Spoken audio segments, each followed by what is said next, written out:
Hello and welcome to another video by Finn's Feast and Grow. So in this video I'm just going to cover the 5 things that I wish someone had told me before I kept clown loach. As you can see, I've got a group of quite large clown loach, and at the moment they're enjoying their dinner. So the number one thing, and I'd say probably the most important for healthy clown loach, is when I first had them 15 plus years ago, the advice I was given to keep them at a normal community tank temperature, something like 26 degrees Celsius. Now I've since learned that keeping them at a minimum of 28 degrees Celsius makes them more active, they eat more, and also probably the biggest thing is they're least susceptible to diseases, which is obviously one of the number one killers of clown loach, white spot, etc. So number 2, which sounds obvious, but a varied diet. Clown loach enjoy meaty foods. I use chopped mussel, chopped earthworms. I always get the earthworms from a farm, I don't dig them from a garden, but they really enjoy it, and there's a video on the site already actually of them eating earthworms.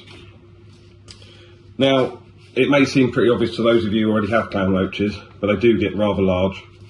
But that being said, they take quite a while to get large. So it's quite realistic to keep a group of 4 or 5 in a smaller tank. And then if you want to keep them for their whole life, just be prepared to upgrade to 8 foot plus if you've got a big group.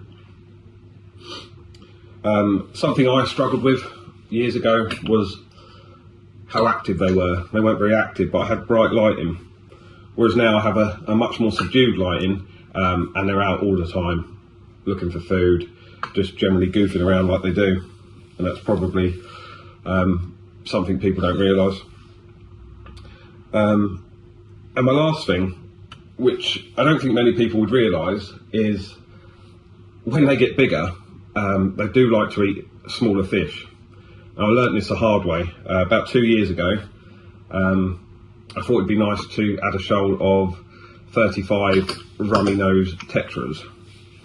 Now, they were fine for a couple of months, and then I started noticing that they'd gone down to 30, and then there was 25, and then there was 20, and there was no bodies anywhere, they weren't in the filters. And I only had the clown loach and some Congo tetras at the time. So I decided to investigate, and after many hours sat watching, I noticed my biggest clown loach, as a rummy-nosed tetra would go past, would suck it up and eat it.